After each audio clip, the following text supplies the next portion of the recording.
ప్రాముఖ్యమైనటువంటి సంగతిని దేవుని గ్రంథంలో నుంచి మనం చూద్దాం. పరిశుద్ధ గ్రంథంలో నుంచి ముందుగా ఒక మాటను మనం పరిచయం చేసుకుందాం.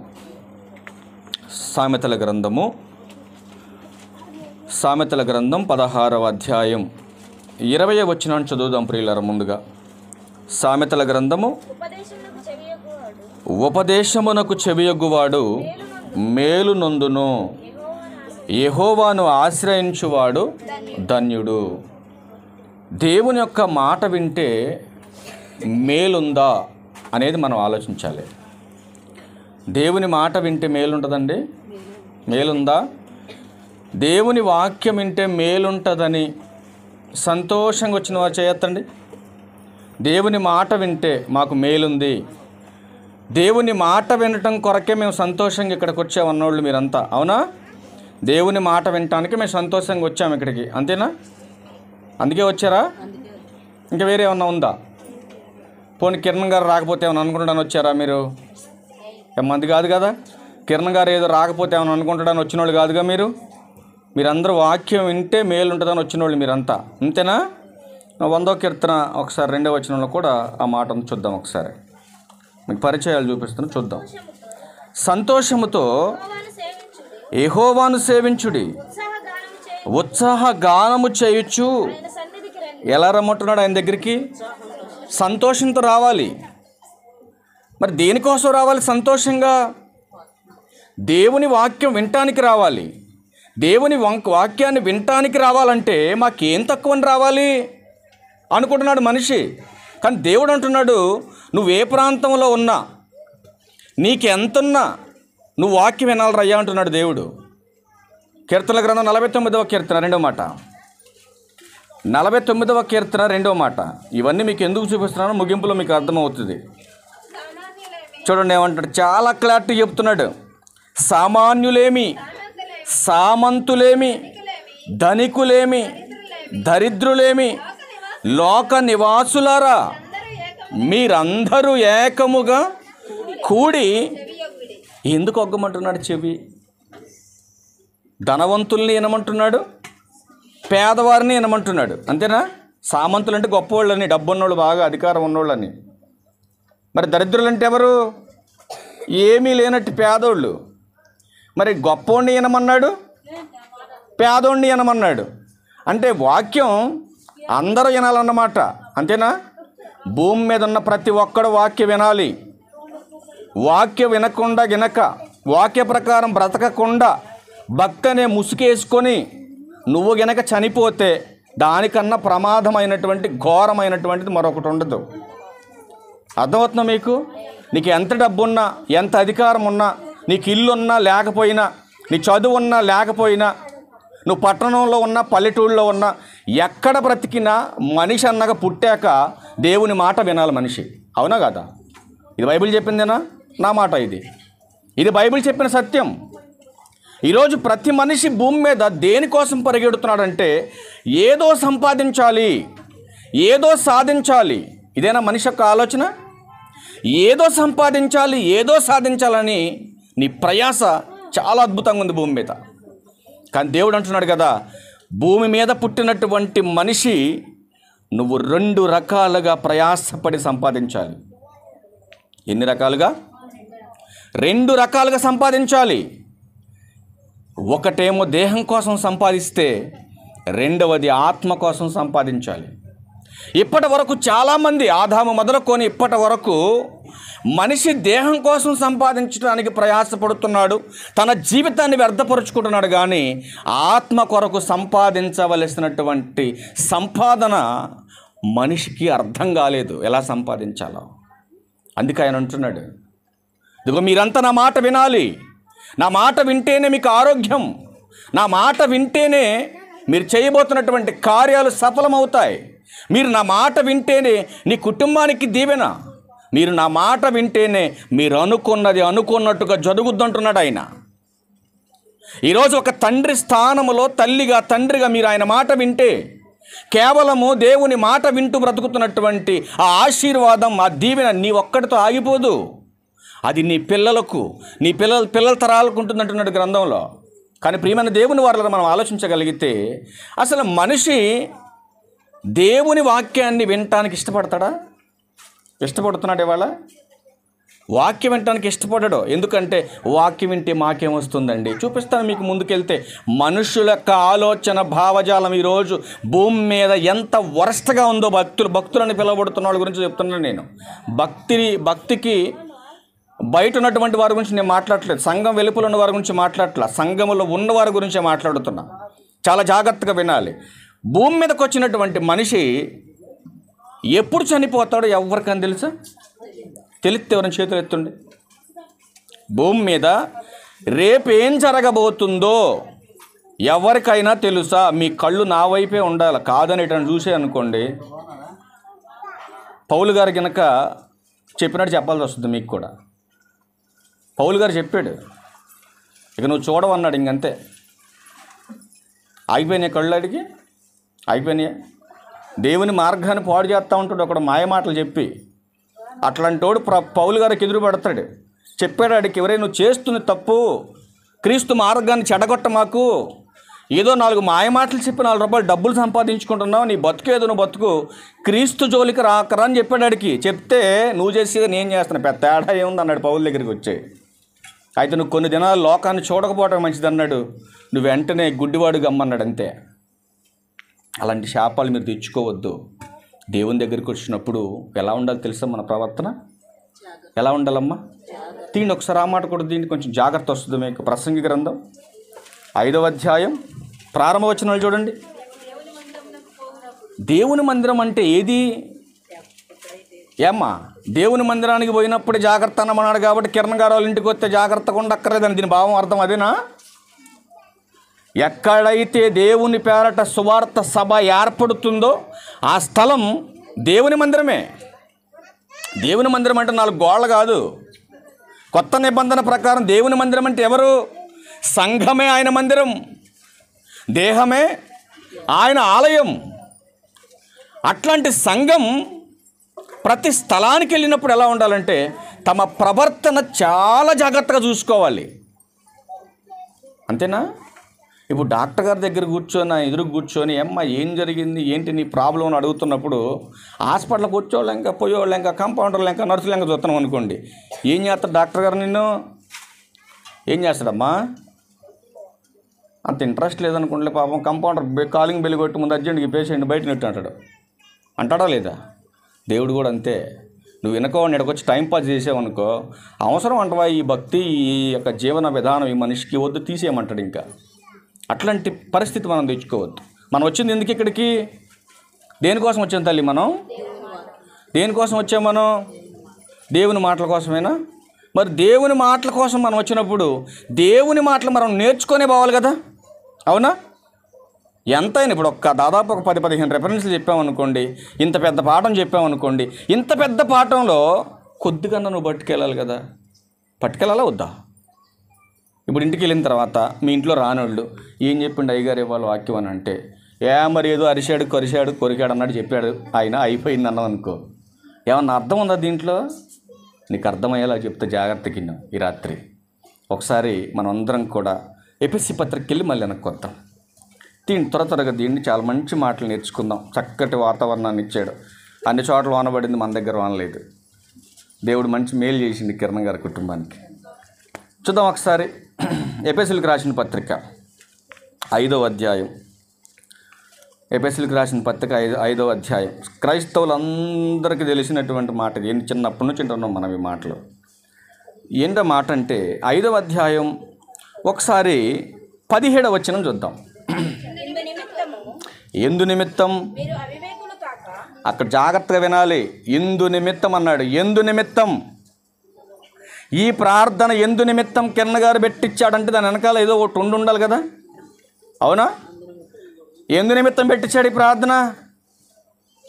దేవుడు వాళ్ళ కుటుంబానికి చేసినటువంటి మేలుకు గాను కృతజ్ఞతగా ఈ కూడికని పెట్టించారని చెప్పేసి అయిపోయింది. మరి ఇక్కడ పౌలు గారు అంటున్నాడు, ఎందు నిమిత్తం మీరు అవివేకులు కాక. ఏం కాక? అవివేకులంటే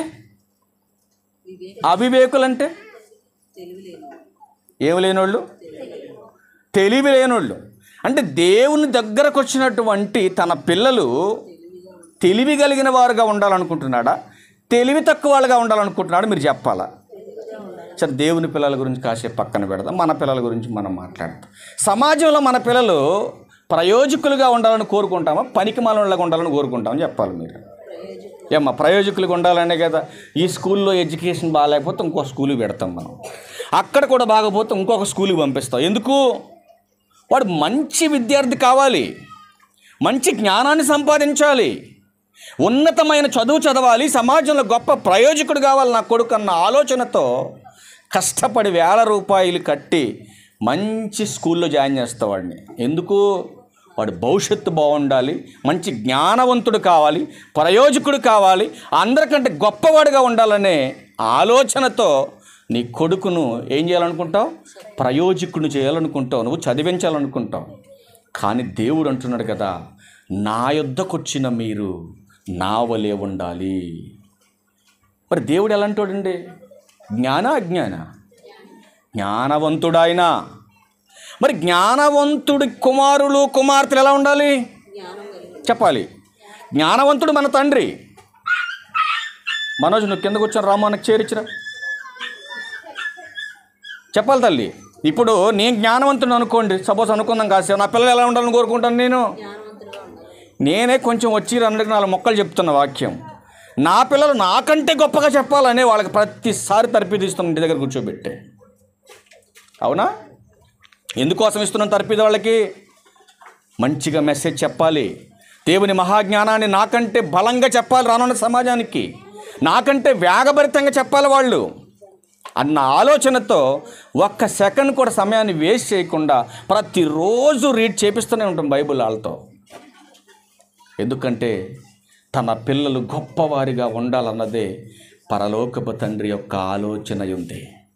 కానీ భూమి మీదకి వచ్చిన మనిషి క్రైస్తవుడని సంఘంలో పిలువబడుతున్నాడు, సంఘానికి వస్తున్నాడు, సమాజంలో పిలువబడుతున్నాడు. కానీ దేవుని జ్ఞానాన్ని ఎంత నేర్చుకున్నాడు క్రైస్తవుడని పిలువబడుతున్నవాడు. అందుకే మాట్లాడుతున్నాడు ఎఫెసీ సంఘంతో, ఇందు నిమిత్తం మీరు అవివేకులు కాక ప్రభు యొక్క చిత్తం ఏంటో గ్రహించుకొనుడి. ఎలా గ్రహిస్తారు మీరు? ఆయన ఇష్టం మనకు తెలియాలి. ఆయన ఇష్టం మనకు తెలియాలంటే మనం ఎలా తెలుసుకుంటాం? నువ్వు కాసేపు సైలెంట్గా ఉండు, మాట్లాడక అసలు ఏ విషయాలు వాళ్ళు మాట్లాడతారు మిగతా వాళ్ళు. దేవుని ఇష్టం మనకు తెలియాలి. ఎలా తెలుస్తుంది మనకి? ఎలా తెలుస్తుంది దేవుని ఇష్టం? దేవుని ఇష్టం మనం తెలుసుకోవాలి. మరి దేవుని ఇష్టం మనకి ఎలా తెలుస్తుంది? ఎలా తెలుస్తుందమ్మా? ఎలా తెలుస్తుంది? 6 నెలలకు ఒకసారి మందిరానికి వస్తే తెలుసుద్దా? నెలలో ఒకసారి వచ్చి కనబడి వెళ్ళిపోతే తెలుసుద్దా? మరి ఎలా తెలుస్తుంది? ఏమ్మా, దేవుని ఇష్టం మనకు ఎలా తెలుస్తుంది? నేడు సంఘాలలో ఉన్నటువంటి సభ్యులంతా ఎలా ఉన్నారో ఆ పై వచనాల్లో చెబుతున్నాడు ఆయన. దినములు చెడ్డవి గనుక మీరు సమయాన్ని పోనిస్తే. ఏమండి, ఉదయం ప్రార్థన పెట్టి, మధ్యాహ్నం ప్రార్థన పెట్టి, రాత్రి ప్రార్థన పెట్టండి ఒకే రోజు. వస్తారా భక్తులు? రారు. ఎందుకంటే వాక్యానికి ఉన్న విలువ క్రైస్తవులకే అర్థం కాలేదండి. మరి బయట ఉన్న లోకంలో ఉన్నవాడికి ఎట్లా అర్థం అవుద్ది? సంఘములో ఉన్న వాళ్ళకే వాక్యానికి ఉన్న విలువ అర్థం కాలేదు. వాక్యానికి ఉన్న విలువ అర్థం కాలేదు కాబట్టి వాక్యం వినటానికి ఎవడో రాడు. అదే పొద్దున పూట భోజనం పెట్టు, మధ్యాహ్నం పెట్టు, రాత్రికి పెట్టు, వస్తారా? రారా? ఖచ్చితంగా వస్తారు. ఎందుకంటే ఆహారం తినొద్దని దేవుడు ఎక్కడ చెప్పలేదండి. కానీ నువ్వు బ్రతుకుతుందే తిండి కోసం అయితే ఈ బ్రతుకు అనవసరం అంటున్నాడు దేవుడు. అర్థమవుతుందన్న మాట మీకు? బ్రతకటం కొరకే మనం ఆలోచన కలిగి బ్రతికితే ఆయన అంటున్నాడు, ఆకాశ పక్షులను చూడండి. ఏమండి, వాటికి చింత ఉందా లేదా? వాటికి చింత ఉందా? ఉందాటికి ఏమైనా ఏ రోజైనా?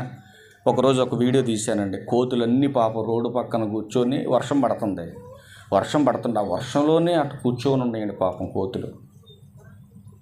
ఏ రోజైనా నాకు ఇల్లు లేదని కానీ, ఈ బ్రతుకుని ఎందుకు ఇచ్చావని కానీ ఏ రోజైనా మనలా కలిగినాయా కోతులు? పక్షులు అలిగాయా? ఒక తల్లి పక్షి అయితే పిల్లలు తడిచిపోతున్న రెక్కలు ఇలా చాపిందండి. ఇట్లా రెక్కలు ఇలా చాపింది తన పిల్లలు తడిచిపోకూడదని.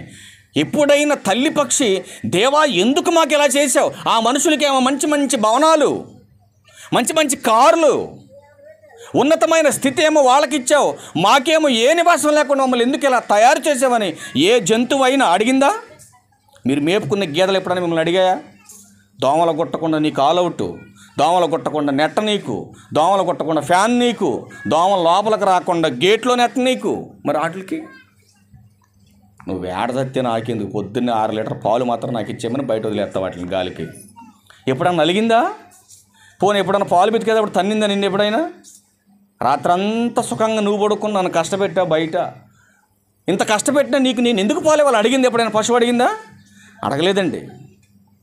ఏ జీవికి లేనటువంటి సౌకర్యం, ఏ జీవికి లేనటువంటి బ్రతుకు దేవుడు నీకు ఇస్తే, ఇచ్చినటువంటి బ్రతుకును నీ స్వార్థపూరితమైనటువంటి ఆలోచనల చేత దేవుడిచ్చినటువంటి ఆయుష్ను, ఆరోగ్యాన్ని దేనికోసం పాడు చేసుకుంటున్నాడు తెలుసా మనిషి?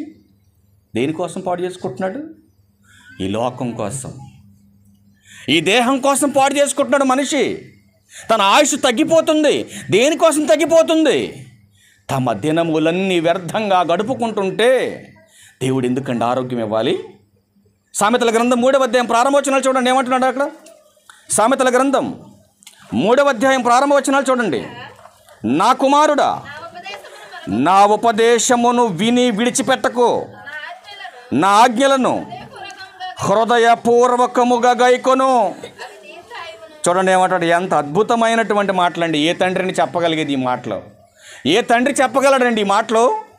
హృదయపూర్వకముగా నా మాట గైకొను, అవి దీర్ఘాయువును సుఖ జీవముతో గడుచు సంవత్సరములను శాంతిని నీ కలగచేస్తాయి.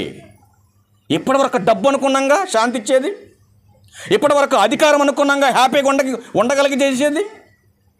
మరి ఇదేంటి వాక్యం ఎలా మాట్లాడుతుంది అంటే, విస్తారమైన సంపద నీకున్న, వెలకట్టలేనటువంటి అధికారం, ఆస్తులు నీకున్న, దేవుని వాక్యము నీలో లేకపోతే సంతోషం ఎలా వస్తుందండి? వస్తుందా? అసలు ఒక మాట చెప్పాడండి ఇందులో, చాలా అద్భుతంగా ఉంటుందండి. 8వ వచనంలో, దీర్ఘాయువు కాదు, శాంతి కాదు, ఆయన అంటున్నాడు, నా మాటను మరవకుండా ఉంటే నీ దేహమునకు ఆరోగ్యం, నీ ఎముకలకు సత్తువ. ఎంత అద్భుతమైనటువంటి పదాలండి ఇవి. అంటే నీ కుటుంబానికి ఆశీర్వాదం కావాలి, మేలు కలగాలంటే దేవుని మాట విని విడిచిపెట్టేవాడుగానే ఉండకూడదు, మర్చిపోకూడదు దేవుని మాట. నీవు దేవుని మాట విడిచిపెట్టకుండా మనం పట్టుకోగలిగినప్పుడు, పట్టుకున్న మాట ప్రకారం మనం బ్రతికినప్పుడు, అప్పుడు అంటున్నాడు, నీ దేహానికి ఆరోగ్యం, నీ ఎముకలకు సత్తువ.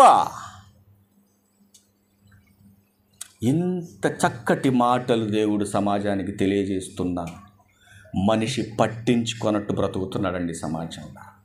చాలామంది అనుకున్నారు, డబ్బు బాగా సంపాదించేసుకుంటే మాకెన్ని కష్టాలు వచ్చినా పోగొట్టుకోవచ్చు అనుకుంటున్నాడు మనిషి. నీ వల్ల వద్దనుకుంటున్నావా? అవదు నీ వల్ల. అందుకే దేవుడు చాలా సందర్భాలు హెచ్చరిస్తున్నాడు.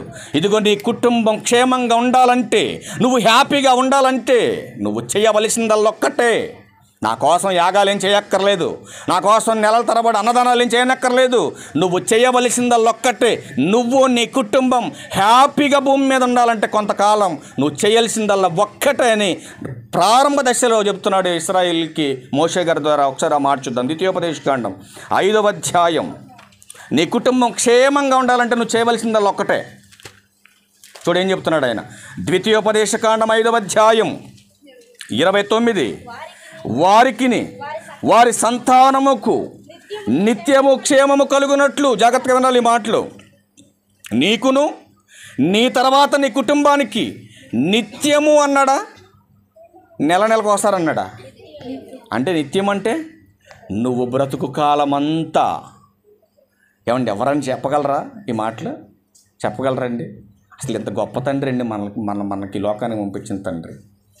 నిత్యము మీకు క్షేమము కలుగునట్లు వారు నా యందు భయభక్తులు కలిగి, అంటే క్షేమంగా ఉండాలంటే ఏం చేయాలో చెబుతున్నాడు అక్కడ, క్లారిటీ చెబుతున్నాడు. నా ఆజ్ఞలన్నిటినీ అనుసరించే మనసు అంటే మనం క్షేమంగా ఉండాలంటే ఇప్పుడు ఒక్క మాటలో చెప్పండి, ఏం చేయాలి? ఏం చేయాలి చెప్పండి? ఆయన ఆజ్ఞలను అనుసరించే ఏముండాలి? మనసు. ఏముండాలి? మనసు ఉండాలి.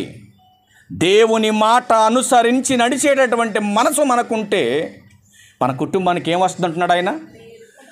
క్షేమం, సమాధానం, మన దేహానికి ఆరోగ్యం, మన కుటుంబానికి దీవెన అని దేవుడు హెచ్చరిస్తున్నాడే. నేడు కుటుంబాలు ఎందుకంటే క్షేమంగా లేవు? ఏ కుటుంబం చూసిన అనేకమైన సమస్యలలో ఎందుకుంటుంది క్రైస్తవ కుటుంబం? ఎందుకంటే దేవుని వాక్యాన్ని వినటానికి అలవాటు పడిన క్రైస్తవ కుటుంబం వాక్య ప్రకారం బ్రతకట్లేదు నేడు సమాజంలో. అందుకే అంటున్నాడు, ఏమండి భక్తి అని మీరు పద్దాకలు చెప్తూ ఉంటారు సేవకులని పిలువబడుతున్న వారు. ఈ భక్తి వల్ల ఏంటంటే మాకు లాభం, అందుకే భక్తిని పక్కన పెట్టేశాం, దేవునికి భయపడుతున్నాం, మా జీవనోపాధి కొరకు మేము పరుగులు ఎడుతున్నామని గుడ్డెద్దు చేలో పడ్డట్టుగా ఈరోజు క్రైస్తవం ముందుకెళ్ళిపోతుంది చాలా చోట్ల. అందుకే దేవుడు పౌలు గారి ద్వారా తిమోతి గారికి పత్రిక రాస్తూ ఒక చక్కటి మాటను అక్కడ తెలియజేస్తున్నాడు. నీ భక్తి నీకు ఎందుకు ప్రయోజనకరం కాదు, నీ భక్తి నీకు ఎందుకు సహాయం చేయదు, నీ భక్తి నీకు ఎందుకు ఆశీర్వాదం తీసుకురాలేకపోతుంది. తిమోతి గారికి రాసిన మొదటి పత్రిక 4వ అధ్యాయం 8వ వచనం చూద్దాం ప్రియులారా. ఈ రాత్రి చూడండి ఏమంటున్నాడు, శరీర సంబంధమైన సాధకం. నువ్వు డాక్టర్ అయినా, యాక్టర్ అయినా, ఏ విద్యగాడువైనా, ఈ దేహం కోసం కోటి విద్యలు కలిగినటువంటి ఓ మనిషి, నువ్వు కలిగి ఉన్న ఈ కోటి విద్యలు, ఆ విద్యలు అభ్యసించి కొనసాగిస్తున్నటువంటి మనిషి, దాని వలన నువ్వు ఎంత సాధకం చేసినా, ఎంత ప్రయోజనం కలిగినా అది కొంచెమే అంటున్నాడు. ఏంటి కొంచెమేంటి? కొంచెమేంటండి? కొంచెం అన్నాడేంటి అంటే నువ్వు కలిగి ఉన్న ఏదైనా కూడా కొంచెమే ప్రయోజనం అంటున్నాడేంటి? నేను డాక్టర్ అవ్వాలని ఎంతో కష్టపడి 6 ఏళ్ళు ట్రైనింగ్ చేసి డాక్టర్ అయ్యాను కదా. చదవటానికి ఒక 10 ఏళ్ళు పట్టింది అనుకో, లేదా 14 ఏళ్ళు పట్టింది. ఒక 6 ఏళ్ళు డాక్టర్ కోర్స్ చేసి చదివాను, డాక్టర్ పోస్ట్ వచ్చింది. ఇంత కష్టపడి ప్రయాసపడి 25-30 లక్షల రూపాయలు పెట్టుకొని నేను డాక్టర్ అయిన తర్వాత ఈ యొక్క చదివినటువంటి చదువు, ఈ ఉద్యోగం ఏంటి కొంచెమే ప్రయోజనం అంటున్నాడు దేవుడు. ఎందుకు ప్రయోజనం కొంచెం అన్నాడంటే, ఈ దేహములో ఆత్మందు చూశావు, ఈ ఆత్మ దేహములో ఉన్నంత వరకే ఈ డాక్టర్ విద్య అనేది నీకు పనిచేస్తుంది. నువ్వు బ్రతికినంత కాలం అది నీకు సాధనగా ఉపయోగపడుతుంది ఈ భూమి మీద.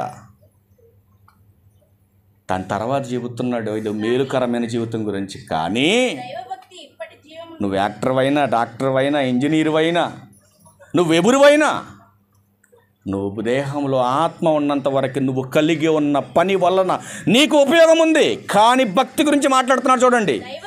దైవభక్తి ఇప్పటి జీవ విషయములోను రాబోవు జీవ విషయములోను అది వాగ్దానముతో కూడినదై, అది అన్ని విషయాలలో ఏమై ఉంది?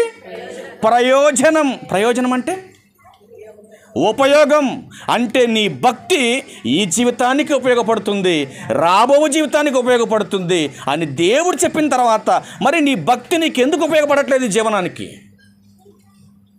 అంటే నీ భక్తి జీవనానికి ఉపయోగపడే అంతగా ఆ భక్తిలో ఉన్న శక్తిని నువ్వు పట్టుకోలేకపోతున్నది గమనించాలి నువ్వు.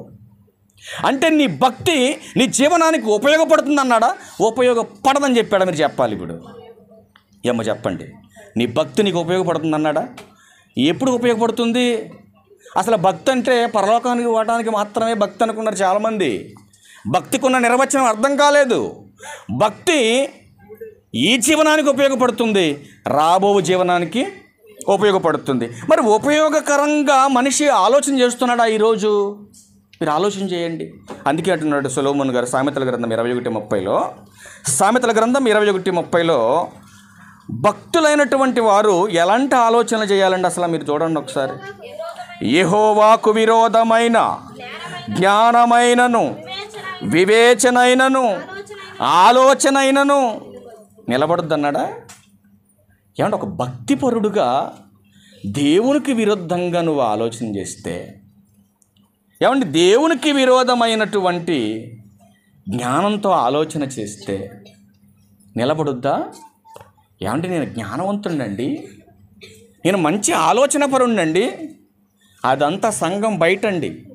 సంఘం లోపలికి వచ్చిన తర్వాత నీ సబుద్ధిని ఆధారం చేసుకొనక అన్నాడు. ఇప్పుడు నువ్వు బయట కలెక్టర్ అనుకో, సంఘంలోకి వచ్చా కలెక్టర్ కాదు నాయన, అవునా కదా? ఇప్పుడు బయట నేను ఉద్యోగస్తున్నా అనుకోండి, అక్కడ నేను సారన అవుతా, నా కింద 20 మంది పని చేయొచ్చు, నన్ను సార్ అనొచ్చు, నేను వాళ్ళ మీద పెత్తనం చేయొచ్చు. ఇప్పుడు సంఘంలోకి వచ్చిన తర్వాత అక్కడ ఆఫీసులో ఆఫీసర్లాగా కూర్చున్నట్టు సంఘంలోకి వచ్చి ఆఫీసర్లాగా కూర్చున్నట్టు ఒప్పుకోడు దేవుడు. ఒప్పుకుంటాడా? ఒప్పుకోడు. సంఘంలోకి వచ్చేసిన తర్వాత నీ అధికారాన్ని గుమ్మం దగ్గర పెట్టు, లేకపోతే నీ ఇంటి దగ్గర కిటికీలో పెట్టురా.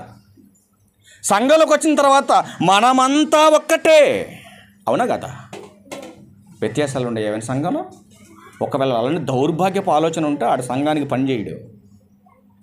అందుకే దేవుడు హెచ్చరిస్తున్నాడు, దేవునికి విరోధమైనటువంటిది ఏది కూడా నిలబడదు. ఇది గుర్తుపెట్టుకోవాలి మీరు. అర్థమవుతుందా మీకు? దేవునికి విరోధమైనది ఏది కూడా నిలబడదు. అందుకే మరొక మాట చెబుతున్నాడు, నాయనా దేహం కోసం సంపాదించడానికి ప్రయాసపడి అన్నీ సమకూర్చుకున్నావు. బాగుంది, వెరీ గుడ్, మంచోడు నువ్వు. ఎందుకంటే నీ ఆసక్తి చూస్తే నాకు ముచ్చటేస్తుంది అయ్యా అన్నాడు దేవుడు. ఎందుకంటే నీ అంత జ్ఞానవంతుడు, నీ అంత టాలెంట్ పరుడు అసలు నేను ఎక్కడ చూడలేదురా బాబు, అసలు ఎంత సమకూర్చుకున్న సూపర్ అని చెప్పినటువంటి దేవుడు అంటున్నాడు కదా, ఒరే నాయన దేహం కోసం ఇన్ని సంపాదించుకున్నావు కదరా, మరి దేహం లోపల ఒకటి ఉండి నేను నడిపిస్తుంది చూసావు. ఈ దేహాన్ని, ఈ మట్టి బొమ్మను నడిపించేటటువంటి ఒక శక్తి ఉంది లోపల, మరి దానికోసం కూడా మరి నువ్వు సంపాదించాలి కదరా నాన్న అని దేవుడు అడుగుతున్నాడు. దేవుడు అడిగితే మన దగ్గర ఆన్సర్ ఉంటుంది. అప్పుడు ఎప్పుడు ఆన్సర్ ఉండదు? ఒక మాట చూద్దాం, చాలా బాగుంటుంది ఈ మాట. యేసుక్రీస్తు ప్రభువారు సాక్షాత్తు మాట్లాడుతున్నాడు. మత్తయి సువార్త 16:26 ఆయన అంటున్నాడు కదా, మత్తయి సువార్త 16వ అధ్యాయం 26వ వచనం చదువు తల్లి. ఒక మనుషుడు లోకమంతయు సంపాదించుకొని, ఏమన్నా ఇంతకన్నా ఇంకేమన్నా కావాలా? ఒక మనుషుడు లోకమంతా సంపాదించుకున్నాడు, మరి ధన్యుడే కదండి, గొప్పోడు కాదా? గొప్పడు కాదా చెప్పాలండి. ఒక ఆయన 25 స్టేర్లలో ఆ స్టేర్ మొత్తం కారులో పెట్టిండండి. ఒక ఆయన 25 స్టేర్లలో ఏ ప్రాంతానికి వెళ్ళాలో ఆ ప్రాంతానికి తగినటువంటి కారు వేసుకొని తిరుగుతాడంట ఆయన. అంత సంపాదించినటువంటి ఆయనకి లేక ఒక కొడుకు పుట్టాడు. ఈ లేక పుట్టినటువంటి ఒక కొడుకుని అల్లారు ముద్దుగా పెంచుకొని ఒక 20 సంవత్సరాలు వచ్చినాయి మా అనుభవుడికి. ఆ 20 సంవత్సరాలు వచ్చినటువంటి ఆ కొడుకు బ్రెయిన్లో ఒక చిన్న డ్యామేజ్ ఏర్పడింది. తిప్పారు, కోట్ల రూపాయలు ఖర్చు పెట్టారు. చివరికి కొడుకు చనిపోయాడు. ఏమంటే కోట్ల డబ్బు ఉంది కదా, బ్రెయిన్ మార్చుకోవడం పెద్ద పని బ్రెయిన్ మార్చుకోవటం. బ్రెయిన్ దొరుకుద్ది ఎక్కడైనా షాపుల్లో? ఎవడన్నా నమ్ముతాడా బ్రెయిన్? ప్రతిదానికి మనకి స్పేర్ పార్ట్లు దొరుకుతాయి, కానీ దేవుడు చేసినటువంటి అవయవ నిర్మాణానికి సెట్ అయ్యేటటువంటి కనీసం ఈ ఫింగర్ కూడా తయారు చేయలేనటువంటి వైద్య రంగం. అవడం చేయగలడా? ఇది కట్ అయిపోయింది అనుకోండి, దీనికి స్టీల్ రాడ్ ముక్కేయటం తప్ప సేమ్ యాస్టీజ్గా బోన్ కానీ, నరాలు కానీ, మాంసం కానీ, పైన ఉన్నటువంటి స్కిన్ శరీరం కానీ ఎవడు తయారు చేయగలడా? ఎవడి వల్ల కాదండి. కానీ విలువైనటువంటి జ్ఞానాన్ని దేవుడు మనిషికి ఇస్తే, ఈ విలువైనటువంటి జ్ఞానాన్ని నీ బ్రతుకు కోసం వాడుకో, తప్పులేదు. కానీ దేవుణ్ణి పక్కన పెట్టి, బ్రతుకునిచ్చిన దేవుణ్ణి పక్కన పెట్టి, బ్రతికిస్తున్న దేవుణ్ణి పక్కన పెట్టి, అసలు దేవుడు అనేవాడే లేడన్నట్టుగా మరిచిపోయి ఈ దేహం కోసం, లోకం కోసం పరుగులెత్తి ఇల్లు అనుకున్నావు, ఇల్లు కట్టుకున్నావు, వాహనాలు అనుకున్నావు, వాహనాలు సంపాదించావు, బంగారం అనుకున్నావు, బంగారం సంపాదించావు, అనేకమైన అధికారాలు సంపాదించుకున్నావు. నీకు నచ్చినట్టుగా ఈ సమాజంలో బ్రతుకుతున్నటువంటి బ్రతుకులో నీ బ్రతుకుకు ఒక ముగింపు ఉందన్న విషయాన్ని మర్చిపోయి బ్రతుకుతున్నావు భూమి మీద. అట్లాంటి సందర్భాన్ని ఆనాడు ఆ చుట్టూ ఉన్నటువంటి మనుషులందరినీ ఉద్దేశించి ప్రభు అంటున్నాడు, నాయన ఒకడు లోకమంతా సంపాదించి తన ప్రాణమును పోగొట్టుకుంటే అతనికి ఏంటి ప్రయోజనం? మీరు ఆలోచించండి. ఎక్కువగా మనం ఏం మాట్లాడతామంటే, ఏమండి ఇన్ని సంపాదించిన ఆడే కదండి గొప్పోడు, ఆడేనా గొప్పోడు? ఏమంటే బాగా డబ్బున్నోడు గొప్పోడు, డబ్బు లేనోడు గొప్పోడా? నేను ఒక మాట చెప్తా, మళ్ళీ చెప్తా. బాగా డబ్బుండి రోగాలు ఉన్నోడు గొప్పోడా, డబ్బు లేకపోయినా ఆరోగ్యంగా ఉన్నాడు గొప్పోడా? అబ్బా, ఇది బయలు చెప్తారు. అసలు ఎంత గొప్పోళ్ళు మీరు. ఏమండి, ఎవరు గొప్పోళ్ళు? ఎవరు గొప్పోళ్ళు అమ్మా? కోట్ల రూపాయలు డబ్బు ఉంది పాపం, అరగంట ఏసీలో ఉంటే పెట్టిలో పెట్టాలా. జియో అధినేతనే కొడుకు, అవునా? తెలుసా మీకు ఆయన పేరు? ఏం పేరు ఆయన పేరు? ముఖేష్ అంబానీ. వేల కోట్లు కూడా కాదు, లక్షలు, చెప్పలేము మనం ఎన్ని కోట్లు ఉంటాయి వాళ్ళకి. అంత డబ్బున్నటువంటి వ్యక్తి తన కొడుకు యొక్క ఆరోగ్యాన్ని కొని తెచ్చుకోలేకపోతున్నాడు. తెచ్చుకోగలడా? తెచ్చుకోలేడు. మరి ఆరోగ్యం ఎవరివ్వాలి? దేవుడే ఇవ్వాలి. ఆయుష్ ఎవరివ్వాలి? దేవుడే ఇవ్వాలి. సంపద ఎవరివ్వాలి? దేవుడే ఇవ్వాలి. ఏమండి, నువ్వు సంపాదించింది కూడబెట్టాలన్నా దానికి కృప ఎవరివ్వాలి? దేవుడే ఇవ్వాలి. కానీ మనిషికి 6 దినాలు కష్టపడి సంపాదించుకోవటం తెలిసినటువంటి మనిషికి ఆ మొదటి దినాన దేవుని మందిరానికి వెళ్ళి ఆత్మకు కావలసిన జ్ఞానాన్ని సంపాదించాలన్న ఆలోచన మనిషి మర్చిపోయాడు. కానీ దేవుడు ప్రశ్నిస్తాడు నిన్ను, నాయన ఇదిగో దేహం కోసం అన్నీ సమకూర్చుకున్నావు, కానీ నేనిచ్చిన ఆత్మ కోసం ఏం సంపాదించావు భూమి మీద? మరి నేనిచ్చిన ఆత్మ కోసం ఏం చేసావు భూమి మీద? దేవుడు అడుగుతాడు, అడగడా? ప్రతి క్రైస్తవుని అడుగుతాడు. నువ్వు దేహం కోసం ఎన్ని సంపాదించకపోతే నీ కొడుకు అడుగుతాడు, నీ కూతుళ్ళు అడుగుతారు భూమి మీద, ఏం సంపాదించావు నాన్న బతికినంతకాలం నువ్వని. కానీ మరి దేవుడు అడగడా? ఏమండి, నీ పిల్లలే నిన్ను క్వశ్చన్ చేసి అడుగుతున్నప్పుడు మరి బ్రతుకునిచ్చి బ్రతికిస్తున్న దేవుడు ఎందుకు అడగడు? అడుగుతాడా లేదా? ఖచ్చితంగా అడుగుతాడు దేవుడు. నా కోసం ఏం సంపాదించావు భూమి మీద? అందుకే ఆయన హెచ్చరిస్తున్నాడని కొన్ని మాటలు చూసి ముగించేస్తున్నాం ఈ రాత్రి మనం. మరి దేహం కోసం కూడా సంపాదించాలి కదండి. చూద్దాం ఒకసారి సామెతల గ్రంథంలో, సామెతల గ్రంథం 3వ అధ్యాయం 13వ వచనం చూడండి. మరి ఆత్మ కోసం ఏం సంపాదించాలో చెప్తున్నాడు. ఏమండి, జ్ఞానం సంపాదించేవాడికి ఎంత లాభాలు ఉన్నాయో మీకు చూపిస్తే రాత్రి చాలా జాగ్రత్తగా విందాం. 13 తల్లి, జ్ఞానము సంపాదించిన వాడు ధన్యుడు, వివేచన కలిగిన నరుడు ధన్యుడు. ఏమండి, మనం డబ్బు సంపాదించుకుంటే కదా ధన్యుడు అంటాం, మనం గొప్పోడు అంటాం మనం. మరి ఇదేంటి, దేవుడు ఏంటి ఎలా మాట్లాడుతున్నాడు? జ్ఞానము సంపాదించిన వాడు ధన్యుడు. కానీ మన భాషలో మనం చూస్తే డబ్బు సంపాదించిన వాడు ధన్యుడు అని మనం అంటాం. కానీ సొలొమోను గారు అలా అంటలేదండి. ఏమన్నాడు పరిశుద్ధాత్మ ప్రేరణతో? జ్ఞానము సంపాదించిన వాడు ధన్యుడు, వివేచన కలిగినటువంటి నరుడు ధన్యుడు అంటూ కిందకు వచ్చేసరికి చెబుతున్నాడు. ఎందుకు గొప్పదో చెబుతున్నాడు ఆయన. వెండి సంపాదించుట కంటే జ్ఞానము సంపాదించుటే మేలు, అపరంజి సంపాదించుట కంటే జ్ఞాన లాభము నొంది ఉండుట మేలు, పగడముల కంటే అది ప్రియమైనది, నీ ఇష్ట వస్తువులన్నీ దానితో సమానములు కావు. ఎందుకు ఆ మాట మాట్లాడాడు అంటే, దేవుని జ్ఞానంతో నువ్వు సంపాదించినటువంటి నీ ఇష్టమైనటువంటి వస్తువులన్నిటితో అది సమానం కాదంటున్నాడు. ఏది సమానం కాదు? నీ మెడలో ఉన్న 1,50,000 రూపాయల నాంతాడు కంటే కూడా నీ చేతిలో ఉన్న 300 రూపాయల బైబిలే గొప్పదంటున్నాడు దేవుడు. మరి ఏది గొప్పదని మనం చెప్తాం ఇప్పుడు? చెప్పండి, ఏది గొప్పది? నాంతాడు గొప్పది కదా? గొప్పది కదా? ఏమ్మా, నాంతాడు గొప్పదా, బైబిల్ గొప్పదా? చెప్పాలా? కరోనా వచ్చిందని మీరు చూస్తున్నారో లేదో న్యూస్. కరోనా వచ్చిందని ఆయన బతకనిస్తే కరోనా మళ్ళీ 100 మందికి అంటెత్తిడని చెప్పేసి హాస్పిటల్ సిబ్బంది కరోనా వచ్చిన వాళ్ళు మొత్తం చంపేస్తున్నారు వాళ్ళే. చూసారా ఎంత ఘోరంగా ఉందో సమాజంలో? కరోనా వచ్చిన చంపేస్తున్నారండి. కరోనా పలానా వెంకటేశ్వరరావుకి వచ్చినట్టు చంపేయండి అండి, ఆయన తిరగనీకండి బయట, చంపేయండి. ఆడు బతుకుంటే 10 మందికి అంటెత్తాడు తీసుకెళ్ళి. ఆయన చంపేస్తే రోగం ఆడుతూనే చచ్చిపోద్ది అనుకుంటుంది ఈ యొక్క అజ్ఞానంతో కూడినటువంటి సమాజం. ఆయన చంపేస్తే రోగం ఆగిపోద్దా? మనిషి అనుకుంటాడు మట్టి మెదడులో పుట్టినటువంటి పనికి మాలిన జ్ఞానం కదండి మనిషిది. ఇప్పుడు నాకు రోగం వచ్చిందని చంపేస్తే ఇప్పుడు వీరరాఘపురంలో కరోనా రాకుండా ఆగుద్దా?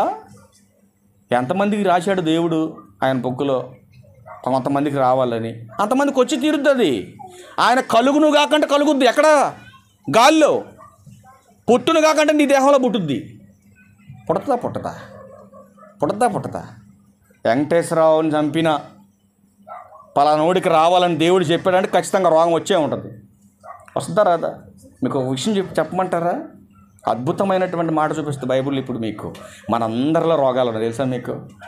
అందరిలో ఉండేయండి రోగాలు. తల్లి గర్భంలో నీకు తయారు చేస్తున్నప్పుడు దేవుడు నీ తలకాయలో అన్ని రోగాలు పెట్టాడు. భూమి మీద ఉన్న రోగాలన్నీ పెట్టి ఏం చేస్తున్నాడు తెలుసా? నీ ఆలోచన, నీ క్రియ, నీ విధానాన్ని బట్టి ఒక్కొక్క దాన్ని బయటకు తీసుకొస్తున్నాడు. ఏమన్నాడు తెలుసు? సామెతల గ్రంథం, యెషయా గ్రంథం తీయండి ఒకసారి. యెషయా గ్రంథం మొత్తం తింటారు, అందరూ తెచ్చి చూడండి ఎంత బాగుంటుంది అన్నమాట. 5వ వచనం, నిత్యము తిరుగుబాటు చేయొచ్చు, మీరేలా ఇంక కొట్టబడుదురు. ప్రతి వాడు నడినెత్తిన వ్యాధి కలిగి ఉన్నాడు, ప్రతి వాని గుండె బలహీనమాయెను. చూసారా ఏమంటున్నాడు ఆయన? ప్రతి వాని నడినెత్తిన వ్యాధి ఉంది. ఒక చిన్న చిట్కా చెప్పమంటారా షుగర్ రాకుండా జనానికి? వినాలి జాగ్రత్తగా మీరు. షుగర్లు వచ్చిన వాళ్ళకి పోవలేండి అయ్యి, వాళ్ళ సంగతి పక్కన పెట్టండి. ఇప్పుడు రాకుండా ఉన్న వాళ్ళకి జాగ్రత్త చెప్తున్న వాక్య ప్రకారం జాగ్రత్తగా ఉండాలి మీరు. షుగర్ ఎవరికి వస్తుందో తెలుసండి? స్వార్థం ఎక్కువైనోడికి షుగర్ వస్తుంది, గుర్తుపెట్టుకోండి. వచ్చిన సంగతి చెప్పట్లేదు, మళ్ళీ కోపాలు వచ్చాయి మీకు. దేవుడు మిమ్మల్ని దీవించును కాక. అదవుతా మీకు. స్వార్థం మానేయి, షుగర్ రాకుండా ఆపేయి. స్వార్థం ఉందా వచ్చేస్తుంది నీకు, అది రెడీగా ఉంటుంది, నువ్వు కలాపు కొట్టినా పోతుంది. అది వైరస్ కదా పోవటానికి. స్వార్థం కనుక నీకు పుడుతుందా? వాళ్ళంటే నచ్చదో, వీళ్ళంటే నచ్చదో, నాకంటే వాళ్ళు బాగుండారు, నాకంటే వీళ్ళు బాగా ఇల్లు కట్టారు, నాకంటే వాళ్ళు బాగా అది కొన్నారు, నాకంటే వీళ్ళు చక్కగా ఉండారు, వీళ్ళు బాగుండారు. ఈ ఏడుపు మానేయి. ఎప్పుడైతే ఎదటోడి బడి మీద ఏడవటం నువ్వు మానేస్తావో ఈ షుగర్, ఈ బీపీ పోద్ది నీకు. అవునా కదా? దీనికి కూడా మంట వస్తుంది కొంతమందికి. దేవుడు చెప్పించేసాడు మమ్మల్ని. అంటే మాకు షుగర్ వచ్చిందంటే మాకు స్వార్థం ఉందని. వాక్యం దగ్గర రా, చెప్తా నీకు. రా, వాక్యం దగ్గరకు రా. నీలో లేదని బైబిల్ దగ్గరకు వచ్చి కూర్చొని చూపిస్తా నీకు. మరి దేవుడు చెబుతున్నాడండి, ప్రతి వాడి నెత్తిన వ్యాధి పెట్టాడు దేవుడు. ప్రతి వాడి గుండె బలహీనమైపోయింది. మొన్న ఒక ఆయన అంటున్నాడు, ఎందుకు వస్తుంది తెలుసా కరోనా, హార్ట్ అటాకులు అన్నాడు. మళ్ళీ ఎత్తిండి ఆయన. ఎందుకు వస్తున్నారు బాబు అంటే, ఆ రోజు అంటే డోస్ వేసిన డోసుల్లో దమ్ము లేదంటే ఒకడు, మరొకడు అంటున్నాడు డోసు ఎక్కువైపోయి హార్ట్ అటాకులు వస్తాయంటాడు మరొకడు. ఎట్లా వచ్చిందంటండి, ఎప్పుడే వచ్చిందంటే లోపలికి 18 ఏళ్ళ పాప అట్లా లోపలికి వచ్చింది. అమ్మ ఒక గ్లాసు మంచినీళ్ళు ఇవే అందంటే మంచినీళ్ళు తాగింది. ఏంటో కొంచెం గుండెల్లో నొప్పి వచ్చినట్టు ఉందమ్మా అని అట్లా పడుకుందంటండి. 18 ఏళ్ళు పాప అలా పడుకుందంతే. పడుకున్నట్టు చచ్చిపోయిందండి. దీన్ని పట్టుకొని వాళ్ళు అంటారు కదా, అబ్బా ఎంత గొప్ప సావు అండి ఇది. గొప్ప సావా ఇది? 18 ఏళ్ల కూతురు, యవ్వనస్తులైనటువంటి కూతురు పడుకున్నట్టుగా హార్ట్ అటాక్ వచ్చి చచ్చిపోతే గొప్ప సావా? సమాజం గొప్ప సావు అంటుందండి. గొప్ప సావు కాదది. ఎందుకు వ్యాధులు వస్తున్నాయి? ఎందుకు దేవుడు హఠాత్తుగా మనుషుల్ని చంపుతున్నాడు? అసలు మనిషికి ఆలోచన లేదండి. అందుకే అంటున్నాడు, నీ డబ్బు నీ ప్రాణాన్ని ఆపదో. నువ్వు సంపాదిస్తున్న సంపదతో పాటు దేవుని జ్ఞానాన్ని సంపాదించాలి. అందుకే అంటున్నాడు ఆయన, నీ ఇష్ట వస్తువులు ఏవి దాంతో సమానం కాదు. వెళ్తాలి మళ్ళీ అక్కడ ఒకసారి. సామెతల గ్రంథం 3వ అధ్యాయం తీయండి త్వరగా. సామెతల గ్రంథం 3వ అధ్యాయం. నీ ఇష్ట వస్తువులు సమానం కదా అంటున్నాడు 15వ వచనం నుంచి. పగడముల కంటే అది ప్రియమైనది, నీ ఇష్ట వస్తువులన్నీ దానితో సమానములు కావు. ఎందుకు సమానం కాదో చెబుతున్నాడు. నీ డబ్బు నీ ప్రాణాన్ని ఆపదని చెప్పాను ముందుగానే నీకు, అందుకనే హెచ్చరిస్తున్నాడు. దాని కుడి చేతిలో దీర్ఘాయువు, దాని ఎడమ చేతిలో ధనఘనతలున్నవి, దాని మార్గములు రమ్యములు, దాని త్రోవలన్నీ క్షేమకరములు, దానిని అవలంబించు వారికి అది జీవవృక్షం, దాన్ని పట్టుకున్న వారందరూ ధన్యులు. ఏది బాగుంది చెప్పండి ఇప్పుడు మీకు? ఒకడు లోకమంతా సంపాదించి ప్రాణం పోగొట్టుకుంటే ఏమైనా ఉపయోగం ఉందన్నాడా? ఉందా? ఏమైనా ఉందా? కానీ ఇక్కడేం చెప్పాడు? నాకు మాట వింటే మీరు ఐశ్వర్యవంతులు అంటున్నాడు, మీరు గొప్పవాళ్ళు అంటున్నాడు. ఏమండి, ఇంత గొప్ప మాటలు చెప్పగలిగే తండ్రి మనకున్నప్పుడు మరి మనమేంటంటే తండ్రి జ్ఞానాన్ని పక్కన పెట్టేసి ఏదో సాధించాలని దేవుని మాటకు దూరం అయిపోయి నువ్వు సంపాదించేది ఏంటి అని అడుగుతున్నాడు దేవుడు. చెప్పండి ఇప్పుడు ఏమి సంపాదించగలవు ఈ భూమి మీద? ఆయన కృప లేకుండా, ఆయన ఆదరణ లేకుండా ఏం చేయగలవు ఈ భూమి మీద? నువ్వు అన్నం తిని అరిగించుకోగలవా? ఆయన మన ముద్ద తినగలవా? ఆయన కృప లేకపోతే ఉండగలవా? ఆయన అంటున్నాడు కదా, ఇదిగో నాయన నీ కుటుంబానికి నేను కాపురగా ఉన్నాను అనుకో, ఎవడైనా టచ్ చేయగలడు? వచ్చి ఇంటిని టచ్ చేయగలడా? ఒకవేళ ఎవడైనా గురకమని పెట్టుకున్న కసేపుడు నిద్రపోతాడు, ఎవడో ఒకడొస్తారు లోనకి. మరి దేవుణ్ణే కాపరిగా పెట్టుకుంటే ఎవడన్నా రాగలడా? అసలు నిద్రపోతాడు ఆయన? నిద్రపోతాడండి దేవుడు? తిండి అన్నమాట ఎక్కడుంది ఒకసారి కీర్తనల గ్రంథం. నువ్వు నమ్ముకున్నటువంటి దేవుడు ఎంత గొప్పడు చూడండి. నమ్ముకున్నటువంటి దేవుడు 121:4 చూడు. ఇశ్రాయేలును కాపాడువాడు, కొనకడు, నిద్రపోడు, యెహోవాయే యెహోవాయే నిన్ను కాపాడువాడు. జ్యోతమ్మ ఒకరోజు నాకు ఫోన్ చేసింది, అన్నయ్య నా కొడుకు పరిస్థితి ఏం బాగాలేదు, తిరువురు హాస్పిటల్ నుంచి విజయవాడ తీసుకెళ్ళిపోకున్నారండి.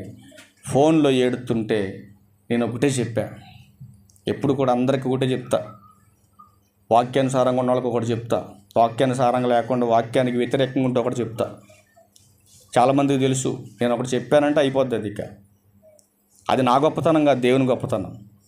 చెప్పాను, నీ కొడుకు ఏం కాదు తల్లి, నువ్వు కన్నీళ్ళు పెట్టమాక. ఎందుకంటే ఎట్లాంటి పరిస్థితిలో ఉన్నప్పటికీ కూడా నీ విశ్వాసం, నీ భక్తి దేవునికి నచ్చినదైతే, దేవునికి ఇష్టమైనదైతే ఎక్కడి నుంచైనా దేవుడు అలా లేపుతాడు. అవునా కదా? ఎక్కడి నుంచైనా లేపుతాడు, ఎలా లేపుతాడు. ఉదయం ఒక టాపిక్ రాశానండి, ఒక పాట కూడా వింటూ ఒక సబ్జెక్ట్ రాశాను. ఆపదలో నిన్ను ఆదరించేది ఎవరో? నీ బంధువులా, నీ స్నేహితులా, నీ తోబుట్టులా? ఎవరు ఆదరించేది నిన్ను నీకు ఆపద వస్తే? దేవుడండి, గొప్పోడండి. ఆ సబ్జెక్ట్ రాస్తే నేను కన్నీళ్ళు పెట్టి ఏడ్చానండి. ఆ సమయంలో నాకు చెల్లి ఫోన్ చేసి ఏడ్చినటువంటి ఆ దుఃఖం గుర్తొచ్చింది ఆ పాట వింటూ. నిజంగా దేవుని కృప లేకపోతే హాస్పిటల్కి వెళ్ళిన వాళ్ళు ఎంతమందిని ఆయన కృప లేకపోయేది. ఆయన కృప లేక హాస్పిటల్ బెడ్ మీదకి వెళ్ళి కూడా డాక్టర్ల చేతులు ఎత్తేస్తే పేషెంట్లుగా రాగలంటూ వెళ్ళినటువంటి వ్యక్తులు ఎంతమంది శవాలుగా ఇంటికి రాలేదని ఎంతమందిని చూడలేం మనం. నా కళ్ళతో నేను ఎంతోమందిని చూశానండి. ఒక ఆయనకి ప్రార్థన చేయాలని సేవకుండాని డెలివరీ అయినటువంటి ఆ వార్డులోకి వెళ్ళి నేను చివర ప్రార్థన చేస్తుంటే ఒక తల్లి ఇని, అయ్యా ఒకసారి మీరు మా దగ్గరికి వచ్చి నా బిడ్డకి ప్రార్థన చేయాలి అని చెప్పి తీసుకెళ్ళినప్పుడు అక్కడికి వెళ్తే పరిస్థితి బాగాలేదు. తాతయ్య గారు హాస్పిటల్లో రండి. ఒకసారి తాతయ్య గారు ఒకసారి చాలా చనిపోయాడు. బాత్రూమ్ తీసుకెళ్ళాను, అలా తీసుకెళ్ళి అక్కడ బెడ్ మీద పడుకోబెట్టాను. అలా పెట్టుతుంటేనే ఒకేసారి నోరు అలా తెరిచి గాలి బయటకు వదిలేసాడు, చచ్చిపోయాడు. అలా ప్రార్థన చేస్తుండగానే ఆ బిడ్డ ప్రాణం పోయింది. ఆపరేషన్ చేసి తీసుకొచ్చారు, పెట్టిన కాసేపులో బిడ్డ చనిపోయింది. ఎంతోమంది మన కళ్ళ ముందు చచ్చిపోతున్నారు. ఎందుకంటే దేవుని కృప మనతో ఉంటే, ఆయన ఆదరణ మనకుంటే, ఆయన సహాయం మనకుంటే. ఏమంటే ఒక మాట చూడండి బైబిల్లో, మరొక మాట చూడండి. నిజంగా ఎంత అద్భుతమైనటువంటి పదాలు రాయించాడో. మళ్ళీ వద్దాం ఇక్కడికి మనం. కీర్తనల గ్రంథం 20వ కీర్తనలో ఒక మాట చూద్దాం. కీర్తనల గ్రంథం చూడండి, 4వ వచనం చూడండి. నీ కోరికను సిద్ధింపచేసి నీ ఆలోచన యావత్తును సఫలపరచునుగాక. చూసారండి, నీ ఆలోచన ఏదైతే ఉందో నీ బిడ్డ గురించి, నీ కుటుంబం గురించి ఏ ఆలోచన అయితే దేవుని మీద ఆధారపడి నువ్వు బ్రతుకుతున్నావో, నీ బిడ్డ కోసం ఎంత తపన పడుతున్నావో, ఎంత ఆవేదన పడుతున్నావో, అది నీ బంధువులకు అర్థం కాకపోవచ్చు, నీ స్నేహితులకు తెలియకపోవచ్చు. కానీ దేవుడు వింటున్నాడు, దేవుడు చూస్తున్నాడు. బ్రతుకునిచ్చిన దేవుడు, గర్భఫలాన్ని ఇచ్చిన దేవుడు విడిచిపెడతాడా?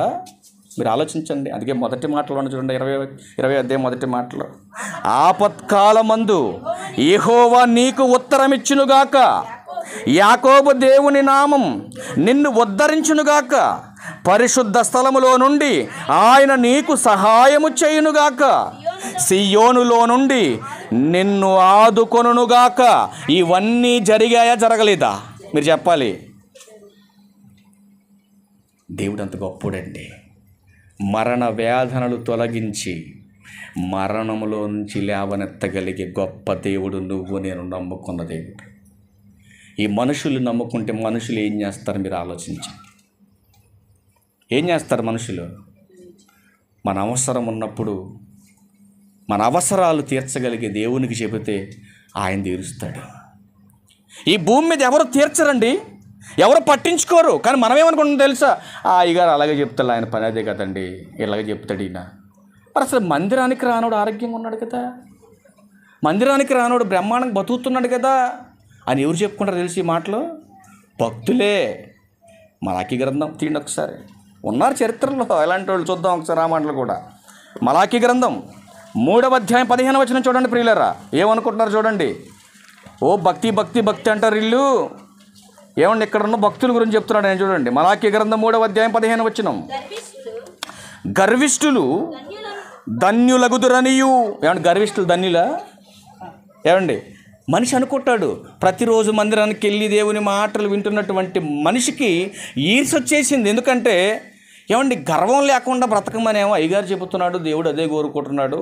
మరి ఆయన చెప్పినట్టుగానే బతుకుతున్నాం మేము.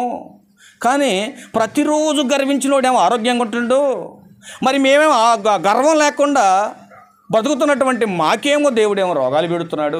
ఏంటండి అసలు ఇది అనుకునే మన ఆలోచనను బట్టి చరిత్రలో ఇశ్రాయేలులకు జరిగినటువంటి సందర్భాన్ని నేడు సంఘానికి పరిచయం చేస్తున్నాడు దేవుడు. జాగ్రత్తగా విందాం. గర్విష్ఠులు ధన్యులగుదురనియు, యెహోవాను శోధించు దుర్మార్గులు వర్ధిల్లుదురనియు. ఏమంటే దేవుని తిట్టోడు వర్ధిల్లుతుడా? దేవుని తిట్టోడు వర్ధిల్లుతుడా? వర్ధిల్లుతున్నట్టు నీకు కనపడతాడంతే. చూపిస్తా మీకు.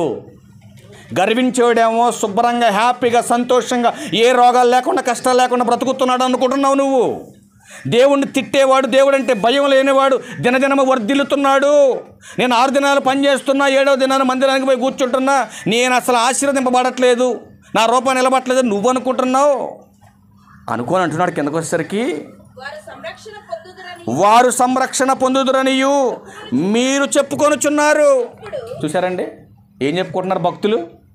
రోజు నేను ప్రార్థనకి వెళ్తున్నా, మరి నేను వద్దెళ్ళట్లేదేంటి కొనుక్కోలేకపోతానేటి నేను. మేమేమో గర్వంగా ఉండకూడదని అయ్యగారు చెప్తే గర్వాన్ని తీసేసి శాంతమూర్తుల్లా బతుకుతున్నాం మేము. వాళ్ళు చూడు ఎంత గర్వ మాటలు మాట్లాడుతున్నారు. మరి వాళ్ళకే ఆదరణ ఉంది, వాళ్ళకే పోషణ ఉంది, వాళ్ళకే ఆయన కాపుదల ఉంది. భక్తులైన మాకు లేదని నువ్వు బాధపడుతున్నావా? వాళ్ళ ఆనందం, వాళ్ళ గర్వం, వాళ్ళ వర్ధిల్లింపుదనం ఎంతవరకు బైబిల్లో చూడు ఒకసారి ఆ మాట. యోబు గ్రంథం 20వ అధ్యాయం చూడు, వాళ్ళ గురించి ఒక మాట రాయించాడు దేవుడు. యోబు గ్రంథం 20వ అధ్యాయం 4వ వచనం చూడండి. యోబు గ్రంథం చూడండి ఏమంటున్నాడు. దుష్టులకు విజయము కొద్ది కాలముండును. ఏమన్నాడు దేవుడు? దుష్టులకు ఎంత ఉంటుంది, ఎంతవరకు ఉంటుంది కాలం? కొద్ది కాలమే. కిందకు వచ్చేసరికి చెప్తున్నాడు చూడండి. భక్తిహీనులకు సంతోషం ఒక్క నిమిషం, ఒక్క నిమిషం, ఒక్క నిమిషమే. నువ్వు వాళ్ళ చూసి కంగారు పడమాక, వాళ్ళ చూసి దిగులు పడమాక. నువ్వు వాళ్ళేంటి అలా ఉన్నారు, మేమేంటి ఎలా ఉన్నాం. ఒక భక్తిపరుడుగా, భక్తిపరురాలుగా భక్తిహీనులను చూసి నువ్వు ఆలోచన చేయమాక. వాడి క్యాటర్ వేరు, వాళ్ళంటిది కాదు నీ బ్రతుకు. ఎందుకంటే బ్రతుకునిచ్చిన దేవుని పట్ల భయభక్తులు కలిగి మనం బ్రతికితే అస్సలు ఆయన ఎన్నడూ నిన్ను విడిచిపెట్టి ఉండడు. ఆయన యొక్క చాటున నువ్వు దాగి ఉంటే, ఆయననే ఆశ్రయంగా నువ్వు చేసుకొని ఉంటే, ఆయనే నీ కుటుంబానికి కాపరిగా ఉంటే ఏం జరుగుతుందో ముగింపు మాటలుగా చూడండి ఒకసారి. 91వ కీర్తనలో చూడండి ఎంత అద్భుతమైన మాటలు మాట్లాడుతున్నాడు. 91వ కీర్తనలో ఆయన మాట్లాడుతున్నాడు ప్రియులారా. చూద్దాం ఒకసారి. మొదటి 2 వచనాలు చూడండి. మహోన్నతుని చాటున నివసించువాడే, సర్వశక్తిని నీడను విశ్రమించువాడు. ఎవరి చాటున నివసిస్తే? ఎవరి చాటున? మహోన్నతుని చాటున. ఎవరి చాటున ఉండాలి మనం? ఇప్పుడు తండ్రి కొడుకు ఇద్దరు కలిసి, ఇప్పుడు కిరణం కొడుకు కలిసిపోతున్నారు. అటు నుంచి కుక్క పరిగెత్తుకొని వస్తుంది అనుకోండి. ఇప్పుడు కిరణ్ గారు వాళ్ళ కొడుకు చాటుకి వెళ్తారా, వాళ్ళ కొడుకు కిరణ్ చాటుకి వెళ్తారా? చెప్పాలి మీరు. కుక్క కాబట్టి, మన కుక్క కాబట్టి పెద్ద భయం లేకపోవచ్చు. అటు నుంచి ఏ పూలో వస్తుంది అనుకోండి, సపోజ్ అనుకుందాం కాసేపు, పూలు వద్దులేండి, పూలు అంటే కిరణ్ గారికి కూడా భయమే కదండి. ఇప్పుడు ఏనుగు వస్తుంది అనుకుందాం వాటి నుంచి సపోజ్. ఇప్పుడు ఎవరు చాటు కురుతారు ఏమ్మా? ఇప్పుడు కుక్క అంటే మన రోజు తిరిగే కుక్క కాబట్టి పెద్ద పట్టించుకోడు, ఆడుకోడు. 5 రోజు కుక్కలతో ఆడతారు కాబట్టి. ఇప్పుడు అటు నుంచి ఏనుగే వస్తుంది అనుకుందాం. ఇప్పుడు ఎవరు చాటుకి వెళ్తారు? కొడుకే తండ్రి చాటుకి వెళ్ళిపోతాడు. అవునా? ఏనుగు చూసుకొని పారిపోతావా? పారిపోయే టైం అయితే అందరూ పారిపోయి. చీమలకు కూడా భయపడుతున్నారు కొంతమంది. చీమలకు భయపడి వెళ్ళిరా, పాములకు భయపడి వెళ్ళిరా, తేళ్ళకు భయపడి వెళ్ళిరా. ప్రతి మనిషి ఏదో ఒక దానికి భయపడతాడు, కానీ అందరూ ఒకదానికి భయపడతారు. ఏంటది? అందరూ సంఘంలో ఉన్నోళ్ళు కాదండి, సంఘంలో ఉన్నోళ్ళు కాదు, సంఘంలో లేనోళ్ళు.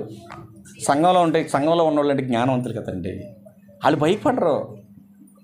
సంఘ సభ్యులంటే ఎవరు? జ్ఞానం కలిగినోళ్ళు. జ్ఞానం కలిగినోడు, బైబిల్ పట్టినోడు, దేవుని కోసం ప్రతినిత్యం ప్రార్థన చేసి మోకరించి ప్రార్థన చేసాడు. ఒకదానికి భయపడ్డా. ఏంటో చెప్పాలా సమాజం అంతా. దేనికి? దయ్యానికి.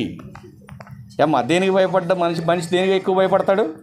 దయ్యానికే భయపడతాడు. ఏమంటే దయ్యం ఎప్పుడైనా కనపడిందా? ఏం కనపడకపోవటం ఏంటమ్మా? గాజుల చెరువు దగ్గర వచ్చేటప్పుడు దారిలో ప్రతి మీటింగ్కి వచ్చిన రోజు పోయే రోజు అల్లా కనపడుతుంది మాకు. రోజు కనపడుతుందంటే మీకు డౌట్ ఉంటే ఇప్పుడు ఈరోజు నాతో పాటు రండి.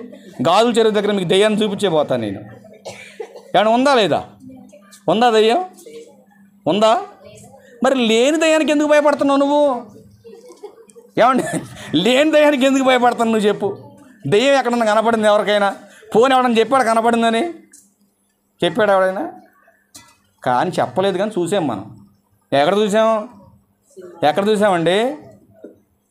మీకు కనపడిన దెయ్యాలు కాదండి, మనుషులే. వాళ్ళు దయ్యాల వేషం వేసుకొని మిమ్మల్ని భయపెడుతున్నారు. వాళ్ళు దయ్యం కనపడదండి ఎవరికి. దయ్యం అంటే ఏంటి? ఆత్మ. ఇప్పుడు గాలి కనపడింది ఎవరికైనా? నేను పట్టుకున్నా, గాలి కనపడిందా? గాలి ఎక్కడుంది? నా చేతిలో ఉందా లేదా? నా చేతిలో గాలి ఉంది, ఇప్పుడు వదిలిపెట్టాను. కనపడింది ఎవరికైనా? కనపడలా. ఎందుకు కనపడలా? అది కనపడదు కాబట్టి కనపడలేదు, అంతేనా? అది కనపడదు కాబట్టి కనపడలేదు. మరి దయ్యం కూడా అంతే, ఎవరికి కనపడదు దయ్యం. మరి దయ్యం కనపడిందని చెప్పే వాళ్ళందరికీ జ్ఞానం ఉన్నట్ట లేనట్ట? ఏమన్నా ఉందా జ్ఞానం? లేదు, అంత అబద్ధం అది. ప్రియులారా, మీరు ఆలోచించండి. భక్తులైనటువంటి వారు దాక్కోవలసినటువంటి చోటు దేవుడు. అవునా? అందుకంటాడు ఆయన, ఎవరు ఆశ్రయం నీకనంటే ఆయన మాట్లాడుతున్నాడు. నెక్స్ట్ వచనం, రెండవ వచనంలో ఆయనే నాకు ఆశ్రయం, నా కోట, నేను నమ్ముకున్న దేవుడు. దేవుడు ఎలా ఉండాలి మనకి? ఒక కోటగా ఉండాలి. ఏమంటే కోటలోకి వెళ్ళటం అంత ఈజీయా? మన ఇంటికి రావడం ఈజీయా? కోటలోకి వెళ్ళటం ఈజీయా? ఏమంటే వెళ్ళగలమా మనం కోటలోకి? కోట ముందున్న గేటు దగ్గర కూడా రానిది మనం. రానిస్తారా? రానిరు. ఎందుకంటే కోట ఉంది అంటే కోట చుట్టూ అంత ప్రొటెక్షన్ ఉంటుంది. ఇప్పుడు దేవుడే మన కోటగా ఉన్నాడు అనుకోని మన ఇంటికి, ఆ కోటలోకి ఎవడన్నా రాగలడా? కొత్తగా ఎవడైనా కోటలోకి? అసలు ఎంత లాభం ఆ కోటలో మనం ఉంటే. 7వ వచనంలో మాట్లాడుతున్నా చూడండి, నీ పక్కన 1000 మంది పడినను, నీ కుడి పక్కన 10,000 మంది కూలినను. అబ్బా, ఎంత గొప్ప మాట అండి ఇది. ఆ పక్కూరులో 10,000 మంది పోవచ్చు, ఈ పక్కూరులో 1000 మంది పోవచ్చు. సందర్భం చెప్తున్నా. మళ్ళీ ఆ ఊరు పోయి చెప్పారు, అయ్యి మా ఊరు అయ్యారు, మీ ఊరిలో 10,000 మంది పోవాలన్నాడని. సందర్భం చెప్తున్నా మీకు. అక్కడ చెప్పాడు ఆయన, దేవుడు చెప్పాడు. అంత గ్యారంటీ ఇస్తున్నాడు మీకు మీ బ్రతుక్కి. ఇదిగో పక్కన 10,000 మంది పోయినా, ఈ పక్కన 1000 మంది పడిపోయినా అపాయము నీ యొద్దకు రాదు. కింద 10వ వచనం చెప్తున్నాడు చూడండి, నీకు అపాయం ఏమీ రాదు, ఏ తెగులు నీ గుడారమును సమీపించదు, నీ మార్గములన్నిటిలో నిన్ను కాపాడుటకు ఆయన నిన్ను గూర్చి ఎవరికి అప్పచెబుతున్నాడు? దూతలకు చెబుతున్నాడు. ఇదిగో నా కొడుకు బయలుదేరాడు, వెళ్ళు, వాడు పక్కన వెళ్ళు. వస్తున్నటువంటి ప్రతి వ్యాధిని, ప్రతి బాధను, ప్రతి సమస్యను అడ్డగించు, తొలగించు. అది దేవుడు అప్పచెప్పకపోతే ఏంటి నీ పరిస్థితి? ఆలోచించు. ప్రతి విషయాన్ని కూడా దేవునికి చెప్పాలి, దేవుని వైపే చూడాలి. ఎందుకంటే నిన్ను ఆదరించేవాడు, సహాయం చేయవాడు, సమస్య వస్తే తీసేయగలిగిన వాడు దేవుడే గనుక ఇప్పుడు నువ్వు చేయవలసిన పని ఏంటంటే మొట్టమొదటిగా దేవుడిని కుటుంబానికి కాపరిగా ఉండాలి, కాపరిగా నువ్వు చేసుకోవాలి. ఇప్పుడు అలా చేసుకోవాలంటే మనం ఏం చేయాలి? 6వ వచనం చూడడం ముగించి చేసుకుందాం, టైం అయిపోయింది. ఇక ఏ 6 దగ్గరికి వెళ్ళినా నేను ఎక్కడ చెప్పినమ్మా? 23వ కీర్తన 6వ వచనం చెప్తాను వాళ్ళు. నువ్వు ఇప్పుడు యెహోవా కాపురం చేసుకోవాలంటే నువ్వేం చేయాలి? అది చెప్తున్నాడు అక్కడ. 23వ కీర్తన 6వ వచనం, నేను బ్రతుకు దినములన్నీయు కృపాక్షేమములే నా వెంట వచ్చును. ఏమంటే ఎవరు చెబుతున్నమాట? సామాన్యుడా సామంతుడినా? సామంతుడైన దావీదు గారు సామాన్యుడిలా మాట్లాడుతున్నాడు. ఎంత గొప్ప మాట అండి ఇది. ఏమన్నా అంత సంపన్నుడు అయి ఉండి, అంత గొప్ప రాజు అయి ఉండి ఆయన ఏం మాట్లాడుతున్నాడు ఇక్కడ? నా బ్రతుకు దినములన్నీయు కృపాక్షేమములే నా వెంట వచ్చును, చిరకాలం చిరకాలం ఎక్కడ ఉండాలి? దేవుని మందిరంలో ఉండాలి. మరి దేవుని మందిరంలో ఉంటే చిరకాలం సంతోషంగా ఉంటావా? ఖచ్చితంగా చెప్పాడు ఆయన. దేవుని మందిరానికి వెళ్తే నాకేమొస్తుందని నువ్వు అనుకుంటే అని అంటున్నాడు కదా, నీకు అన్నీ వస్తాయి అంటున్నాడు ఆయన. నిజమా? దేవుని మందిరానికి వస్తే అన్నీ వస్తాయి. ఏమేమి వస్తాయి? నీకు ఆరోగ్యం బాగాలేదా? అయితే రా. నీకు బాధలు ఉన్నాయా? అయితే రా. నీకు ఏం అవసరం చెప్పు, నా దగ్గరికి రా. దేని గురించి చింతపడమాకు, అసలు నా దగ్గరికి రా. నా దగ్గరికి వచ్చి చెప్పు. ఎంత టోన్నైనా వంచగలిగినోడిని నేను, ఏదైనా రప్పించగలిగినోడిని, ఏదైనా తప్పించగలిగినోడిని. అంత గొప్ప ఆదరణ కలిగిన మాటలు దేవుడు మనకు చెప్తుంటే, అందుకే ఎప్పుడు ఒక మాట చెప్తూ ఉంటాను మీకు. ఒకసారి ఆ మాట చూడండి, క్లోజ్ చేద్దాం మనం. కీర్తనల గ్రంథం 55:22 చూడండి. కీర్తనల గ్రంథం 55వ అధ్యాయం 22వ వచనం చూడండి. నీ భారం యెహోవా మీద మోపు. ఏమండి, ఆయనైనా మనల్ని ఆదుకునేది? ఎవడన్నా ఆదుకోగలడా? ఇప్పుడు జ్యోతమ్మ హాస్పిటల్ బెడ్ దగ్గర ఉండి ప్రార్థన చేస్తే ఎంతమంది పోయి ఆదుకున్నారు? ఎవరైనా ఇల్లు ఆదుకున్నారా? పోయినోళ్ళు ధన్యులు, తెలిసి కూడా పోనోళ్ళు ఇంకా ధన్యులు. ఆలోచించండి ఒకసారి. ఎందుకంటే ఒక మనిషి కష్టంలో ఉండనంగానే అసలు మన గుండె ఎలా ఉండదో తెలుసా అండి? ఎప్పుడు వెళ్ళాలి, ఎప్పుడు వెళ్ళాలి, ఎప్పుడు చూడాలి, ఎప్పుడు పలకరించాలా? కష్టాల్లో ఉన్నప్పుడే కదండి ఆత్మీయులుగా మనందరం ఒక కుటుంబం కావాల్సింది. సంతోషం వచ్చినప్పుడు కూడుకోవడం పెద్ద ఆశ్చర్యమేం కాదు. ఇది ఏదైనా కష్టం వచ్చినప్పుడు మన వాకిట్టకొచ్చి మన తలుపు తట్టి, అన్నా నేనున్నా, ఏదైనా అవసరమైతే నాకు ఫోన్ చేయి, నీకోసం ప్రార్థన చేస్తా, నువ్వు ప్రార్థన చేసుకో అని ధైర్యపరిచేటటువంటి ఆత్మీయ కుటుంబముగా సంఘము ఉండాలి. కొన్ని సందర్భాల్లో రక్త సంబంధులు సపోర్ట్ చేయరు, వదిలేస్తారు గాలికి కుటుంబాన్ని. వాళ్ళందరినీ పక్కన పెట్టేసినా సరే ఆత్మీయంగా మనం చెప్పాలి. నేను ఫోన్ చేసినప్పుడల్లా ఒకటే చెప్పండి, తల్లి నీ కొడుకేం కాదు, నీ కొడుకు కోసం ప్రార్థన చేస్తున్నా, నువ్వు కూడా ప్రార్థన చేయి. దేవుడు ఏం కోరుకుంటున్నాడో మీ నుంచి, ఏదో ఆలోచిస్తున్నాడో దేవుడు మీ గురించి, దాన్ని ఒప్పుకోండి. దేవుని దగ్గర ఆయనకు ప్రార్థన చేయండి, తప్పకుండా కార్యాన్ని చూస్తారు. మీరు ఎన్నోసార్లు హెచ్చరించండి నేను. అందుకే ప్రతి విషయాన్ని హెచ్చరించుతూ చెప్పే మాటలు ఏంటంటే, దేవుని దగ్గరకు వచ్చినటువంటి మనం దేవుని యందు పరిపూర్ణమైనటువంటి నమ్మకత్వం కలిగి ఆయన దగ్గర ఉండాలి. నీ సమస్య ఏదైనా తీర్చగలిగేటటువంటి దేవుని దగ్గరికి మనం వచ్చినప్పుడు దేవుడు ఖచ్చితంగా నీ సమస్యలన్నీ తీరుస్తాడు. కాబట్టి అంత గొప్ప మేలు దేవుడు వాళ్ళ కుటుంబానికి చేశాడు కనుక ఈరోజు ఉదయం కూడా తన భర్తకి హెల్త్ బాగాలేదు అనే విషయాన్ని రాగానే చెప్పింది.